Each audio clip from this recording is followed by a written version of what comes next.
buenos días, estimados amigos. Quiero dar la bienvenida esta mañana al profesor Miguel Castillo. Él es profesor de la Universidad Francisco Marroquín, y también a Aníbal García, quien es político, y nos acompañarán esta mañana para analizar qué escenarios podemos esperar en el 2016, tanto para el organismo ejecutivo como para el legislativo y judicial.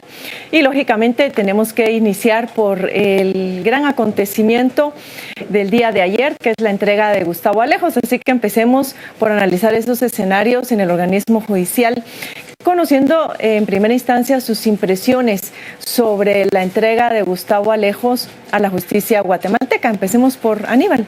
Bueno, buen día, es un gusto saludarles. Yo creo que hay que ser claros y contundentes con lo que pasa el día de ayer. El organismo judicial en general es un antro, por decirlo así, de tráfico de influencia real, en donde la justicia se vende al mejor postor y es una decepción total para los guatemaltecos. No obstante, hemos visto acciones positivas, especialmente este año en la lucha en contra de la corrupción, lo cual nos da una esperanza. Pero en el caso de Gustavo Alejos en particular, ahí hay que decirlo sin reparos, ahí algo huele mal, ahí huele a azufre, como dijo alguien por ahí. Porque estamos hablando de fin de año, donde la gente está ahorita disfrutando de vacaciones, le importa realmente un comino lo que esté pasando a muchos en Guatemala, y desgraciadamente los tribunales siguen funcionando con unas carreras enormes en las audiencias. Según lo que sabemos, la audiencia se suspende el día de ayer, pero continúa el día de hoy. Yo no sé, tengo una mala percepción.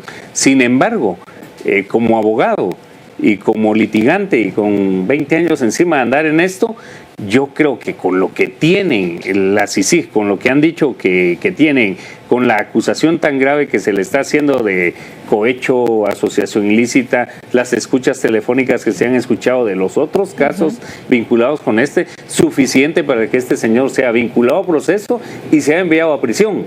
Entonces, no sé, me da un mal sabor de boca que ha sido precisamente ahorita que todo el mundo está relajado, que él haya decidido entregarse. Además, estamos hablando del prototipo del financiamiento de campañas electorales anómalas, del prototipo de la corrupción en la administración pública en general. Por lo tanto, estamos hablando de un pez realmente grande. Profesor, hablaba Aníbal llamaba la atención el momento. ¿Qué decir de otros asuntos, como por ejemplo la juez que está designada para este caso, la defensa de Gustavo Alejos, más todo el tiempo que él permaneció prófugo de la justicia? Pues algunos pensarán que posiblemente preparando su defensa, otros tratando de proteger sus bienes, los que pues no han sido consignados o congelados como algunas cuentas bancarias. Pero, ¿qué tiene usted que decir sobre esto? Yo diría, en primer lugar, que es quizás de los personajes que han sido capturados durante este año, el 2015, es realmente el hombre más poderoso de todos los que han sido capturados, incluyendo quizás al mismo presidente y vicepresidente. Estamos delante de una figura que realmente tiene un poder increíble, que ha podido manipular todo tipo de acciones de tipo social, político, económico, de todo tipo. Realmente es el pez más grande que ha caído en las redes de la justicia en lo que va del año. Sin embargo, yo comparto lo que dice Aníbal en el sentido de que la fecha y las condiciones en que él se entrega obviamente dan a entender que él se dedicó todos estos meses a preparar este arribo a la justicia, su presentación, y creo que lo ha medido todo, muy que se sienta como un tablero de ajedrez bien analizado. Midió todos los tiempos, los actores, las condiciones. Yo creo que él está actuando de una forma, muy premeditada. Creo que es una defensa muy premeditada, muy bien aceitada. Los abogados que han aparecido junto a él son también personas que conocen muchos ya muy, versados en este tipo de incidentes que se han dado durante el año. Es decir, realmente es un personaje, que lo ha preparado todo, que ha hecho uso del poder que obviamente todavía tiene, para poder preparar su defensa. Creo que mucho de lo que suceda el día de hoy creo que tendrá una enorme repercusión en general en todos estos temas de corrupción que se están viendo en el país en este último año, porque, digamos, si en dado caso le fuera dado, digamos, un arresto domiciliario, una cuestión así, sería un pésimo mensaje para el conjunto del sistema de justicia y en conjunto de la sociedad guatemalteca, ¿no? Que muchos indicadores positivos sucedieron durante el 2015, que solamente el hecho de estas capturas, que nunca nadie hubiera podido tan siquiera anticiparlas anteriormente, finalmente se dan.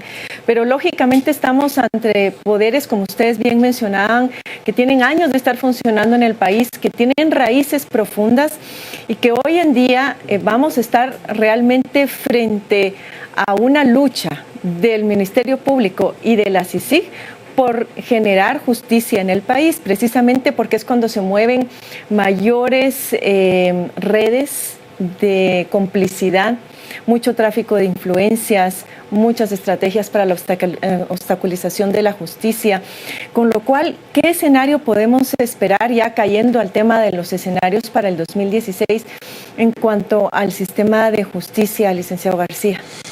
Yo creo que tenemos que pensar en positivo, porque tal como usted lo dice, no se había tocado ese hormiguero, por decirlo así, para que lo entendamos. Nunca se había llegado a esos funcionarios de cuello blanco que tanto se había señalado, que todo el mundo sabíamos que había corrupción, que hay digamos, hechos que son deleznables y condenables por parte de la sociedad guatemalteca. Entonces, la parte positiva, yo esperaría incluso una profundización de las averiguaciones por parte del MP y la CICIG. Siempre he dicho que no entiendo por qué solo algunos diputados y por ejemplo, por una cuestión de unas plazas fantasmas. Es ridículo realmente que se estén juzgando diputados por eso. No quiero decir que no debería de juzgarse, pero eso es una pequeña cosa en comparación a todas las anomalías, a todos los delitos que se han cometido en el Congreso de la República. Entonces, yo invitaría en este caso al señor Velázquez y a la fiscal Tel Maldana a que hagan realidad esa demanda que estamos pidiendo los guatemaltecos de una profundización de las averiguaciones a todo nivel, al más alto nivel, no importa caiga quien caiga. Y luego el escenario negativo. El escenario negativo, yo comparto plenamente lo que dice el profesor en el sentido de que el día de hoy se está jugando demasiado en los tribunales y ojo con la jueza Silvia de León, que ha tenido fallos cuestionadísimos anteriormente, porque el tema es de que si Gustavo Alejos hoy sale para su casa sonriendo como llegó ayer, realmente la burla para el sistema de justicia no solo es ingrata para los ciudadanos, sino que también es demostrarle al resto de mafiosos que hay en el país que sí se puede solucionar un problema tan grave y tan evidente como el de él. Entonces diría uno positivo en el sentido de que deben seguir esas investigaciones. La ciudadanía y la prensa en general deben presionar para que pueda esto seguir siendo realidad.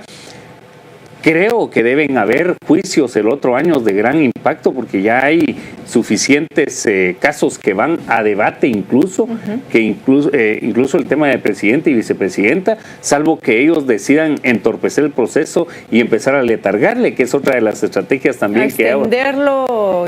Claro, hay juicios que duran 3, 4, 5 años para llegar a debate.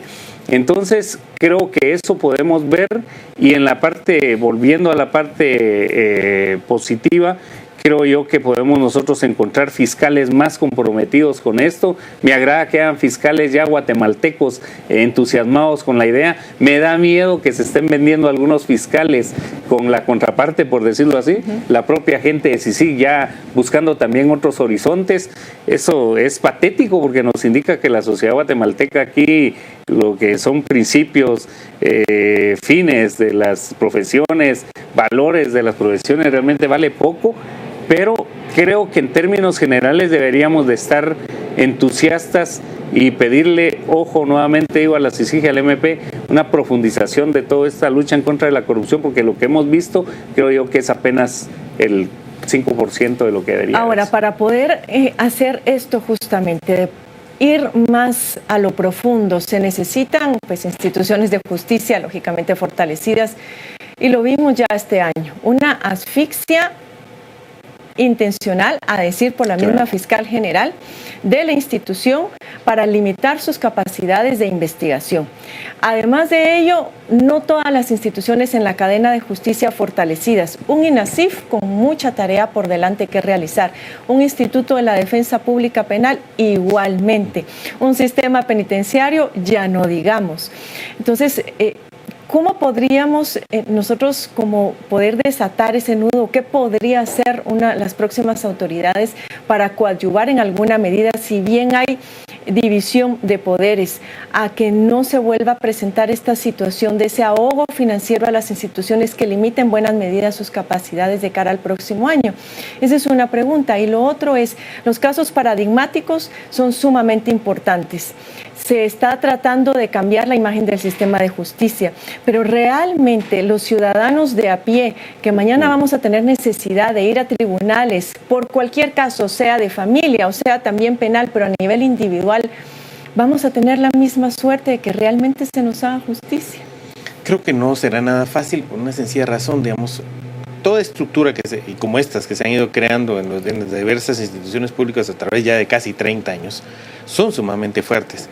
Obviamente se han visto debilitadas por todo lo que ha sucedido en el 2015, pero no me cabe la menor duda que también están en un proceso de recomposición, de entendimiento de las nuevas condiciones que se están dando en el país y de adecuarse para seguir operando, porque esta es una forma de vida que ha beneficiado a miles de personas y en unos niveles de beneficios económicos, por lo visto, muy grandes. Entonces, creo que el principal problema va a ser cómo lograr que esas estructuras que se debilitaron en alguna medida no se recompongan y no empiecen a funcionar de una manera, digamos, solapada o mejorando sus técnicas y todo. Y en ese caso, insisto, lo que está sucediendo con Gustavo Alejos es sumamente importante. El mensaje que de este caso que estamos viendo el día de hoy salga va a ser importante porque nos va a dar la medida de si realmente las cosas están cambiando o si las estructuras de negocios que hay en el sistema judicial ya se han reconfigurado y consideran que pueden adaptarse a las condiciones y empezar a dar los mismos resultados de siempre. Digamos que en cuanto al ciudadano de a pie, yo creo que obviamente en los casos que no son de alto impacto, digamos, la situación en el organismo judicial creo que ha cambiado muy poco. Recordemos que ahí es papeleo, son favores, es una cuestión realmente patética el funcionamiento en sí del sistema judicial guatemalteco y de los otros elementos. Es oneroso para cualquier. Yo creo que ahí realmente las cosas han cambiado muy, muy poco.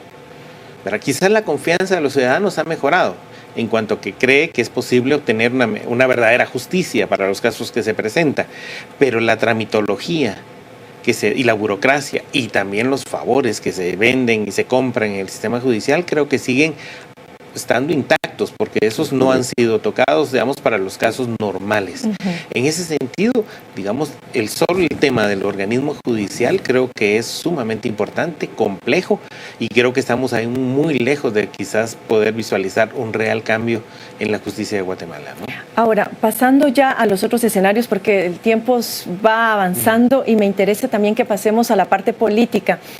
Los escenarios que se esperan de cara a 2016 con ya el nuevo gobierno tomando el timonel de este gran y complicado barco, ¿cómo perfilan ustedes ese futuro en lo político y en lo social?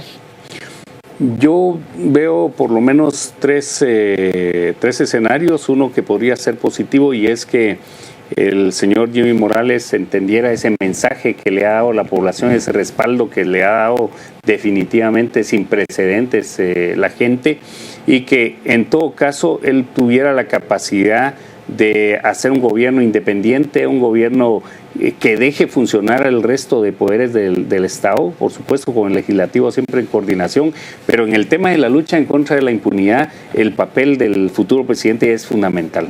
Si él cae en lo de siempre, de estar pidiendo favores, de estar favoreciendo tráfico de influencias, realmente yo creo que ahí estaríamos frente al acabose del modelo, no de su gobierno. Luego, creo que también si él corre en esa línea deberá entender que los problemas económicos y sociales de Guatemala deben ser tratados de urgencia y deben ser tratados en función de los intereses de las grandes mayorías.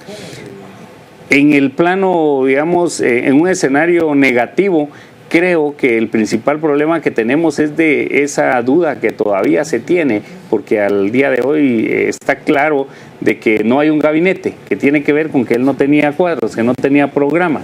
Y entonces esto realmente está preocupando a todo mundo.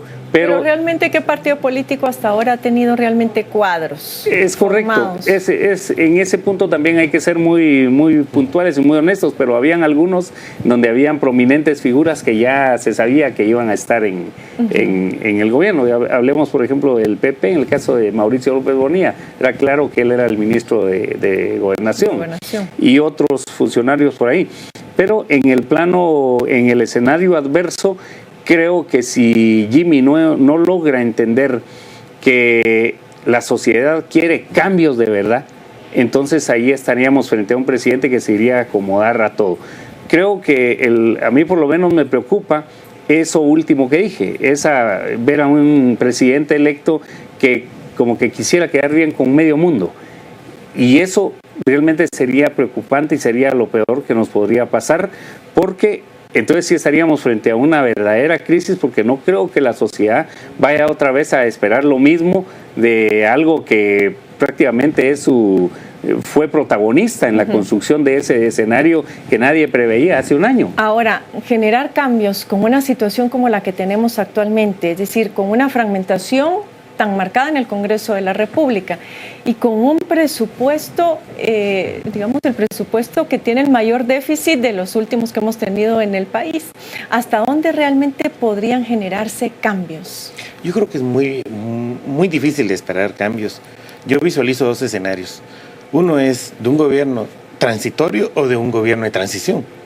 Transición en el sentido de que atienda las demandas ciudadanas, que son especialmente la lucha contra la corrupción y la reforma de las instituciones, y que sirva, digamos, estos 4 años para tener mejores instituciones dentro de, digamos, un determinado plazo, que todo el proceso de selección de funcionarios se transparente de una mejor manera y todo. Es decir, si el gobierno entiende que es la transición hacia condiciones mejores, yo creo que ese es un escenario. El otro es simplemente que sea un gobierno transitorio, que se nos caiga en el primer momento, al primer incidente se pueda caer, digamos, y que entremos en un ciclo, digamos, de cambio de autoridades y una inestabilidad grande que se dé. Yo creo que el gobierno está frente a esas dos posibilidades, digamos, ¿verdad? Por sus mismas limitaciones legislativas y sobre todo por sus limitaciones financieras, que son tremendas. Entonces tendrá que definir exactamente hacia dónde se quiere ir. Grandes cambios en otros aspectos creo que es imposible pensar. Es imposible pensar que el sistema de salud va a mejorar, que el sistema educativo, que la seguridad van a mejorar, cuando el sustento de todo, que son los recursos, no están disponibles. Pero esas son las demandas ciudadanas. Sí, por eso, pero dependerá de cómo el gobierno se plantee, insisto. Si va por una vía de transitoriedad, que será simplemente intentar atender estas demandas, que en realidad no creo que las vaya a poder atender en el corto plazo, o define una agenda mucho más estable de los cambios que realmente necesita el país, y el presidente, con su habilidad comunicacional que tiene, puede hacer entender a la población que la ruta es más larga, pero que esta es la ruta adecuada. Él tendrá que decidir qué tipo de objetivos quiere, si es a corto plazo o a largo plazo. Que eso es importante, porque a veces los presidentes no se dan cuenta que ya no están en campaña y le siguen diciendo a la gente lo que la gente quiere oír y no lo que tiene que escuchar ya cuando están en el gobierno. Será un dilema muy grande para el próximo presidente. Yo lo visualizo en esos dos escenarios, ¿no? Licenciado García, va a necesitar mucho el concurso de actores estratégicos. Ya se mencionaba, bueno, la sociedad organizada, el mismo gremio empresarial, sindicatos, claro, los mismos medios de comunicación, claro, la comunidad internacional, que también está expectante para ver qué es lo que va a pasar en términos de agenda. ¿Cómo perfila usted el concurso o la animosidad o las posibles alianzas y el espíritu de colaboración de estos actores estratégicos? Yo creo que todos entendemos que este es un momento especial en el país. Es decir, que podría significar esa, por decirlo así, esa plataforma que necesitamos para relanzar al país en beneficio de todos los guatemaltecos. En ese sentido, creo yo que yo encuentro que hay una disposición de mucha gente a querer participar en esa plataforma, a querer ser copartícipes de ese relanzamiento que es el que necesita el país. No obstante, lo que usted es que nosotros estamos atados a lo que históricamente siempre ha sido el problema de Guatemala, que las élites nunca han entendido que existen momentos históricos en donde hay que relanzar todo y que son oportunidades que nunca más se van a presentar. Hoy estamos celebrando una de ellas, la firma de los acuerdos de paz. Hace ya 19 años de edad que sirvieron para mucho, pero no sirvieron para nada.